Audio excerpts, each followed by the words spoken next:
In 1987, an Italian criminal walked into London's most secure vault and pulled off a £60 million heist in broad daylight. Valerio Vice wasn't your typical bank robber. He was sophisticated, methodical, and incredibly arrogant. His plan was brilliant. First, he rented a safety deposit box at the Knightsbridge Safe Deposit Centre. This gave him access to study their security procedures for weeks. On the day of the heist, Vicky walked in like any normal customer, but once inside the vault area, he pulled out a gun.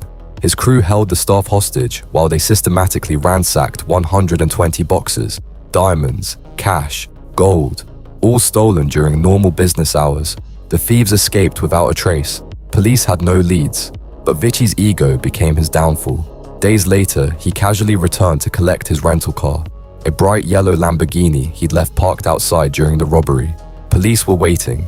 The man who planned the perfect crime was arrested because he couldn't resist showing off his expensive taste in cars. In 1925, a convicted murderer ran the most powerful crime empire in New York from inside his prison cell. Only the killer, Madden, was supposed to be locked away in Sing Sing for life. Instead, he turned his cell into a luxury penthouse.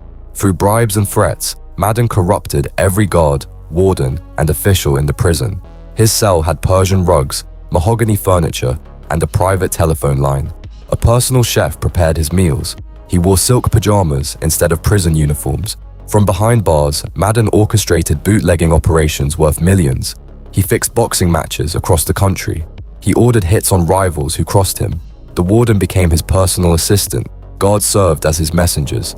Other inmates paid tribute for protection. Prison officials looked the other way because Madden's bribes funded their lifestyles. After serving just 8 years of his life sentence, Madden walked free. He returned to Hell's Kitchen and reclaimed his criminal empire as if he'd never left. The man who was supposed to rot in prison had instead turned it into his personal headquarters. Did you know the biggest vault heist in British history was pulled off by a crew of pensioners? Easter weekend, 2015, London's jewellery district. The Hatton Garden Safe Deposit Vault was supposed to be impenetrable, but 76-year-old Brian Reeder had other plans. He assembled a crew with an average age of 63. These weren't amateurs. They were career criminals with decades of experience. For months, they planned every detail. They studied the building, learned the security patterns, found the perfect entry point. Over the holiday weekend, they drilled through 6 feet of concrete. No fancy gadgets, just old-school tools and patience.